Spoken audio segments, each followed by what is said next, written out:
Hi, and welcome to Snappy Chat. I'm super excited to be back with my wonderful guest, Max, who's in Sydney, but I think originally from France. We'll talk a little bit more about you so you can introduce yourself. So I just want to welcome everyone who might be here on the replay to Snappy Chat. This is all about learning and growing together in business. I'm Christine Bell. I'm all about creating human-centered growth strategies, understanding your customers in depth, your brand, your communication, your innovation. It's all about bringing it together because we need that car to have the four wheels spinning in the right direction at the same speed and with the GPS on. So that's what I'm all about. But we're not here to talk about me. We're going to talk about Max. And Max, you are an amazing guest. You have achieved a lot. I know you can always achieve more. You've achieved a lot in terms of building a couple of businesses so far. And so tell us a little bit more about yourself, please. Thanks for having me, Christine, and glad to be here today. Max, so initially from France, my background is a bit in strategic consulting as well as private equity before I came to my true love, which is startups. And so I've been director of a few rocket internet scale-ups in Asia, Zen Rooms in Malaysia, in the hospitality tech, Flash Coffee in Indonesia, in the retail F&B tech. And I have launched with two co-founders a fintech in Australia based in Sydney, Upworth, and very, very happy to share more and continue the conversation together. Amazing. So your most recent, your current business, tell us a little bit about that, Jess, because that's a very interesting startup as well in terms of changing how people do money, yeah? Yeah, absolutely. As you mentioned, right, changing, educating. So it's a fascinating space and also a challenging one, as always, when you are doing something new and bringing something new to the market. A big part of the work is to try to explain people, what do you do and how does that bring value to the ecosystem. So Upworth is the one-stop shop for your personal finance. So if you want, there are different ways, different metaphors that we can be using here. For people to understand before I go a bit deeper in terms of concretely what does it do. But yeah, we are basically your financial passport. So one place where you have all your financial data. And so like a passport when you enables you to go to different countries. So financial platforms enable you to take the right different money related decisions and access to financial products that power you in your financial journey, right? So that's a way to see it. Some people might know the software Xero, right, which is helping businesses to manage everything finance. So we are the Xero, if you wish, for individuals. And so concretely, what's the vision? The vision is to really empower people with their money, giving them the information, insights to live better financial lives, right? I guess human life, you want to be physically healthy. You have your Apple Watch or your Garmin for that, and you want to be mentally healthy, socially healthy, and also financially healthy. And so we are the Apple Watch, right, for people. So concretely, of course, it's always, as you mentioned, it's always about building new things, growing, bringing more value. But right now, what's the initial setup? So right now on Upworth, it's a free platform. People can connect in one place all of their assets and liabilities. So whether it's bank account, investment account, crypto, loans, property, everything, they will be able to have a centralized view of their finance, see their net worth, where they are standing in terms of finances, have key dashboards and insights and metrics for all of these different layers of their wealth, right?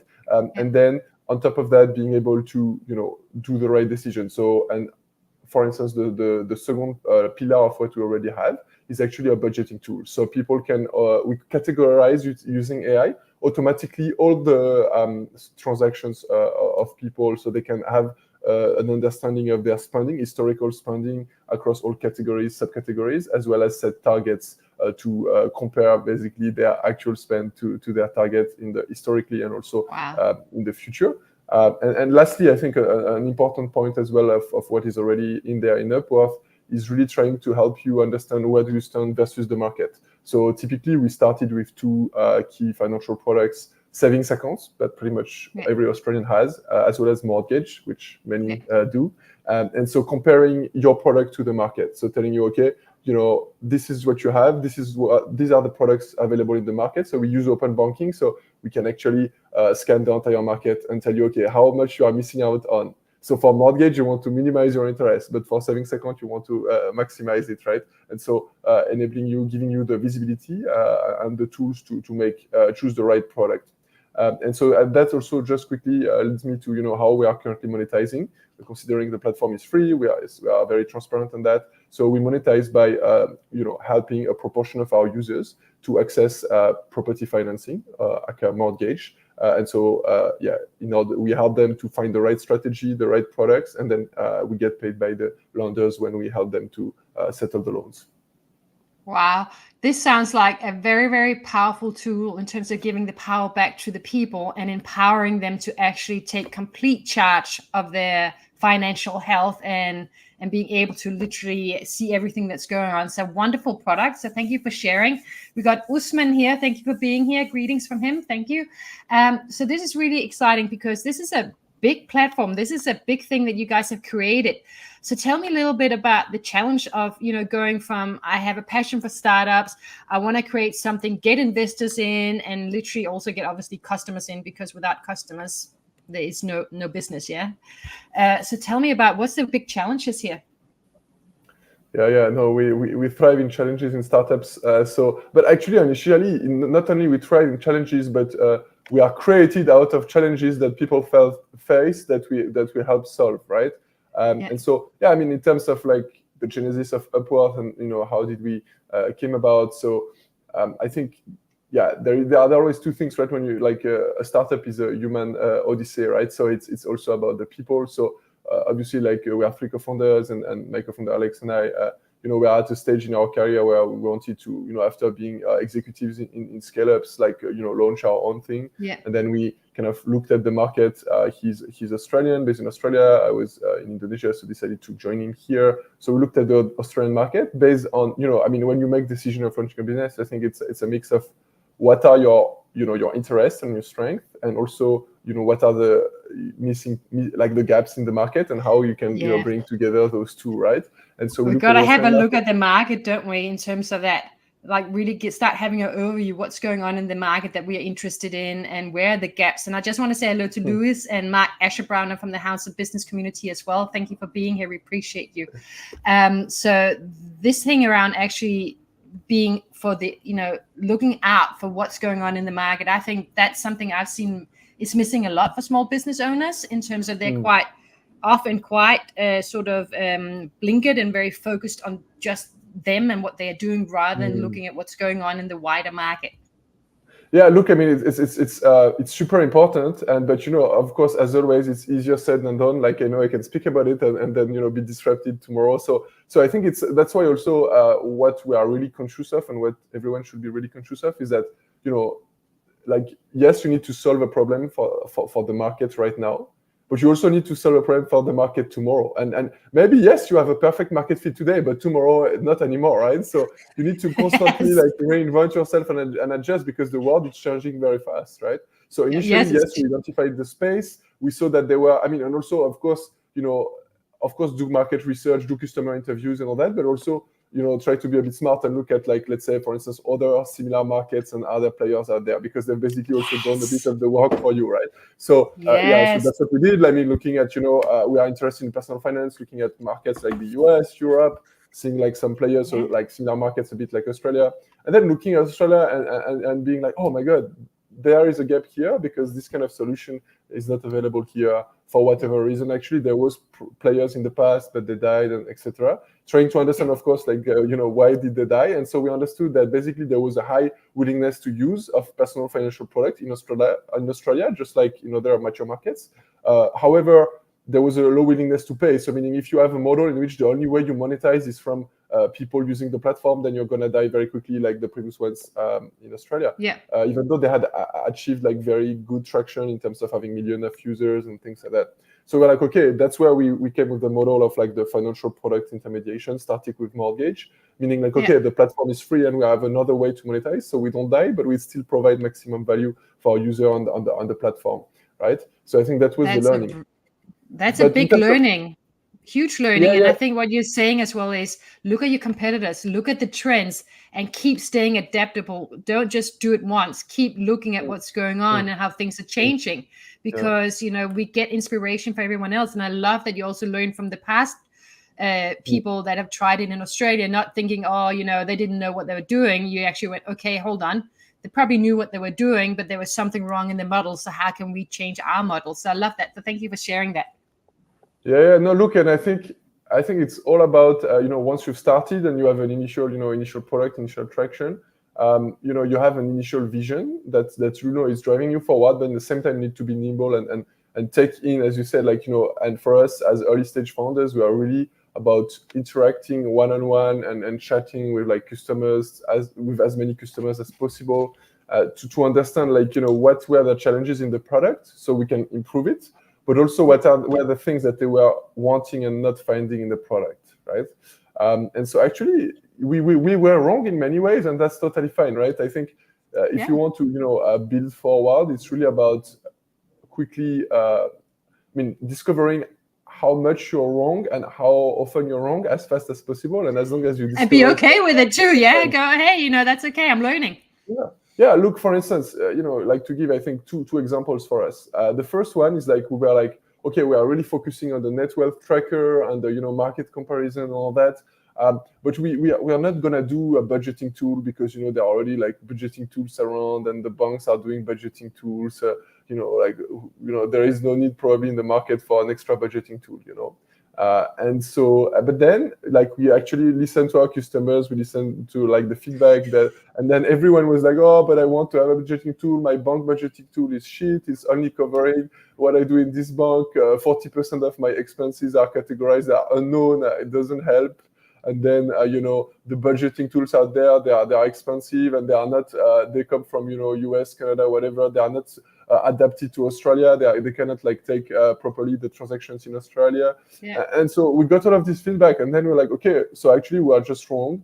Actually, there is a strong demand for a budgeting solution as well, especially a budgeting solution that is one specialized for the Australian market, enabling you to categorize transaction holistically across all your bank accounts, and also using a better technology than what the banks are using, because the banks in Australia are using based on the description codes of the transaction. So which means, for instance, when you're outside of Australia, they are very bad at categorizing it, and even the description code is based on the location, the business, but maybe not in the actual details of what you are spending it on, whereas we are using AI, so we have a much lower rate of errors both in Australia and abroad.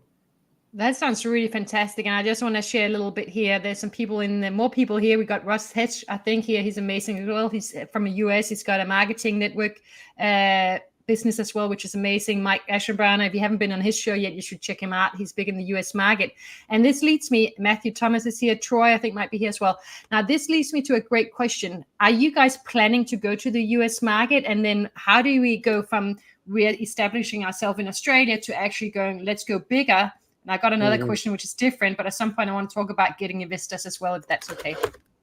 Yeah, every question is okay, right? We are all here to learn together. But yeah, look, I think, there is in the startup space, right? There is always the pool, the US is the black hole, right? Every business on earth is somehow to get there.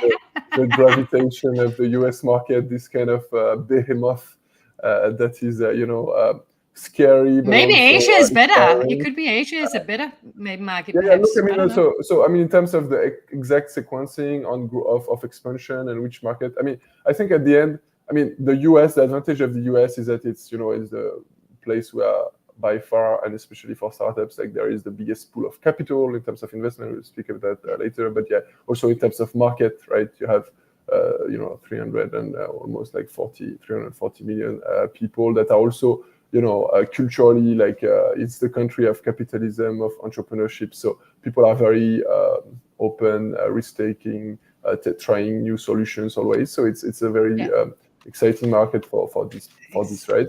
On top of that, on the other hand, right? You also have to be conscious that you need to be US ready, in the sense that the expectations, the competition, it's pretty intense there. So I'm still working on it myself. Yeah. Yeah, no, exactly right. Looking forward to see you on Times Square soon. But yeah, so for us, it's all about, the way we see also the beauty of starting in Australia, right, is really you build this kind of moat and this home market where you have, really a good market penetration, and then, once you are ready, and then you go to the US, but probably The exact timing, of course, we don't know yet. Yeah. And as you mentioned, there are also other markets that are growing in the region. So yeah, it's about the sequencing. But is there a pull towards the US? I think nobody can tell I think whatever their field. Exactly. But it sounds to me like you got to be smart about how you build. Don't think that you're just going to go boof, expand. Like you got to have a sequence. You got to have a plan in place, a strategy in place. You got to follow the market, see where you can adapt, what's working, what's not working. And then, of course, you need investors. So, that's not easy. I work with a lot of businesses who wants to scale and they want investors. I'm on the Westpac Ascent program as well as a mentor at Fishburners. And it's not that easy to get investors. And often they have specific areas like they really want to invest in sustainability or whatever, whatever is like the thing that they're focused on at the moment. How do you get like investors in? Like, what does it take? How do you meet them even? Yeah, no, look, I think it's quite fascinating because I'm on LinkedIn and I'm following a lot of people in the startup space and for me, like there is a misunderstanding here. Like there are so many people around that are telling you, like what you're doing wrong to pitch investor. Here are the way to pitch investors, and here are the what you should say and how you should build your deck and all of these things. But the truth is, I mean, let's take a step back. It's indeed extremely hard to raise from money from investors. And 99, I mean, first of all, even when you succeed, 99% are gonna say no. Whether it's Facebook or Google, like it's also. So get used to rejection, Get good at rejection. But also, like, to be fair, it's not all about pitching and building your deck and being a great doing a great speech with investors, right? Like it's just, are you invest? I mean, I think the first factor that is often like not mentioned is are you investor ready for the stage that you are raising at? And it's very hard to be investor ready in the sense that they are expecting certain growth metrics, certain numbers in terms of like revenue traction, all that. And even if you're like a really successful business, you're maybe not even there yet in terms of the numbers to actually be of interest for venture capitalists, which are looking at doing 1000x or 100x with your investment. So it's like if your traction is not like a rocket, they're basically not gonna be interested, and it's not about how you're gonna engage or talk to them. It's easy to talk to them. It's easy to engage them. The hard part is to convince them and with real data and real numbers, right? So you're saying actually you need to really, when you get into business, yes, you might want investors in scale, but first build a viable business, like show them that you can build a viable business and then show them the projection that is actually based in your data that you have from building it. Is that what you're saying? Yeah. So look, I mean, to be fair, there are two different stages, right? Obviously, you can like try to raise like pre-seed. So I think for pre-seed is a bit different. Yeah, the beginning is a bit different, right? For pre-seed, it's higher risk, and obviously, by definition, pre-seed is pre-product and pre-growth. So you can, you do. This is more indeed about what's your vision, what's the team, and how you can convince investor on that vision and on that team. Yeah. But yeah, for the next rounds, as you said, it's really based on like, okay, how what's the business doing. So that's the first one. I just want to basically reorder things because from sometimes I feel from being on LinkedIn, people can think that it's all about connections and knowing the VCs and and being good at elevator pitch and this kind of thing. I mean, yeah, sure, but like the elephant in the room is like where are you at in your business, right? What's the data? What's the money? Yeah. Show me the money. Yeah, exactly. And the second one, so that's the kind of like the first pillar. But then the second one indeed is to understand each VC has their own, like criteria. They have like also as part of their kind of agreement with their own investors, like the LPs, right? Like what are the geographical markets they're going to focus on? What are the industries they're going to focus on? What type of business they want to invest in? So that is a bit. Usually it's somewhat rigid, right? It's somewhat set in stone. There are a few exceptions. So it's already super hard to get VCs when you are in the right space, in the right industry, and in the right geography for them. So don't try to go and convince VCs that are not even interested by what you're doing, because even if your growth is big, they will be like, oh no, that's not what our investors, the LPs, are paying us for, right? Which is fair at the end, right? Yeah. So it's not just about showing the money. You also got to understand what their goals are, what they want to invest in. And sometimes you could have a great business, for example, and maybe they're just not interested in that area. Yeah, absolutely. Like there are investors that are, for instance, they are only doing B2B. They don't care, how innovative or how much traction you have. They do B2B SaaS. So if you're not B2B SaaS, then no need. It's just too bad, yeah. Too Fair bad. enough. Now, I want to ask, if you don't mind, because obviously we can see here, I've got your banner down here. And of course, I'm intrigued by the Forbes 30 under 30. How did you get on the Forbes 30 under 30? Yeah, we've got to talk about this. Yes. Look, so that shows you the power of marketing and PR, right? No, so look, very grateful for Forbes 30. I mean, not as something that it's not like this fancy jewel that you wear on you, but more. You don't have the bling for it.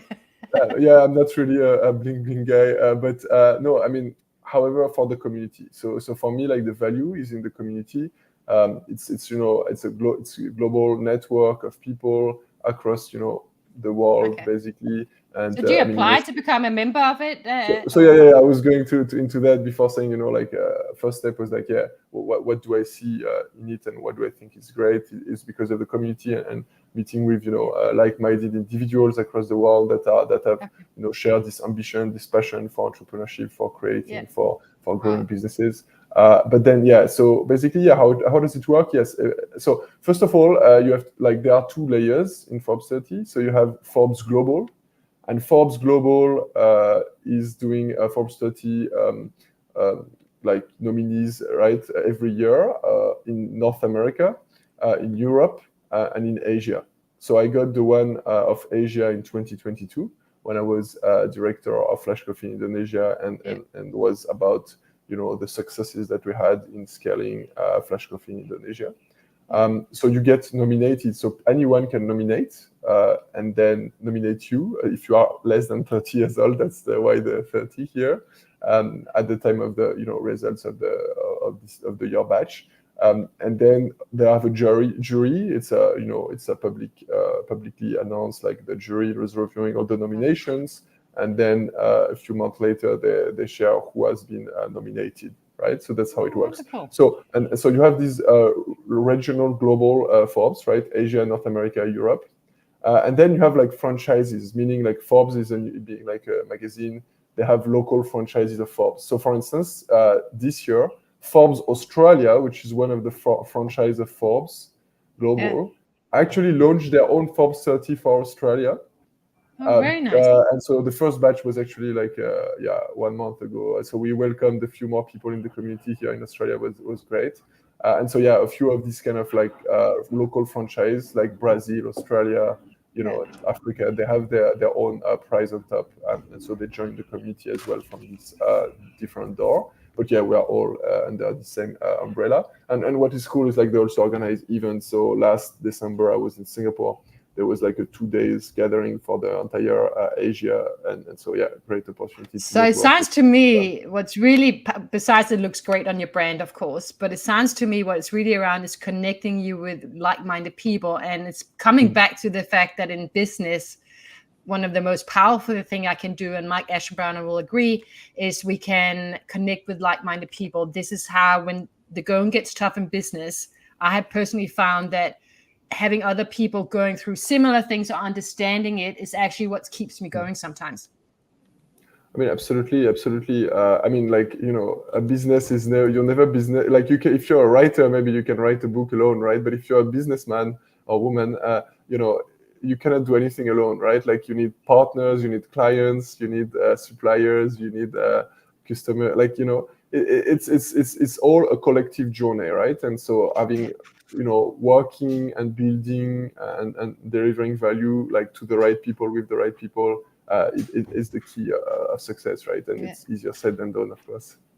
Oh, I love that. Thank you so much for sharing. Now we're going to finish up now. Is there anything else you want to share around, anything you want to give in terms of tips or anything that we can share about you and where people can find you as well? And feel free to obviously go into the comments and add to as well after that.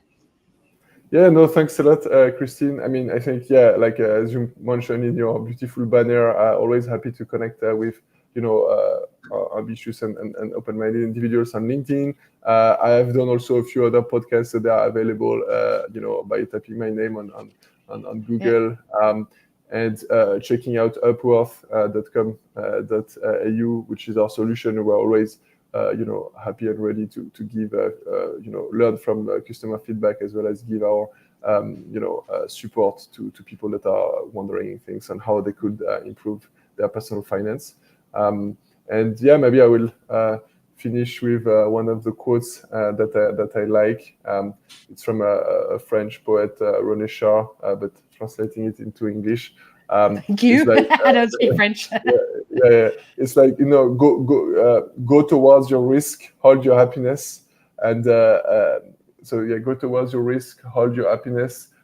Looking at you, they will get used to it, right? So I think it's about being conscious that life, if you don't take any risk, you don't go anywhere. So go. Very true. Take your risk. Try to hold your happiness. Like take your risk in a way that. Also make you satisfied about what you're building, aligning with your values and your goals. And also, when you are innovating and disrupting, there will be always people that will, resent that, and that's fine. You cannot please everyone, but they will get used. Looking at you, they will get used to it, right? So people will also. So get used to haters. No, yeah, I mean, like, no, but look at the end, like, you will be surprised. Like sometimes haters that, they have this need to express also negative emotions, but then maybe you answer nicely, or you give them an opportunity to, discover something new and positive for their life. And you will be surprised. I think many so-called haters, even though I don't really like this term, but people that are, let's say, on a negative view, see only the negative in what you do in your product, then actually if you educate them properly, it's your role, right, as educator or founder. They will change their mind actually when they see the value you're providing. Yeah. So never give up on anyone, for sure. My husband always says, if you want to know you're successful, just look, you got to have haters. Yeah. Then you're successful in a positive way. And I just want to say, Louis Stickley, you should get in touch. He says, I'd love to learn much more about Maxime's experience in business so far. Unfortunately, we're going to finish up now, but I recommend you guys get in touch with each other, and hopefully you learn more from Max, because he's definitely a great person to learn from. And thank you so much for coming back on Snappy Chat. This is actually the second time, and hopefully this time the audio will be okay. And the visual will be okay too. Anyway, thank you so much for your time, and can't wait to see what's next for you in business. Same here.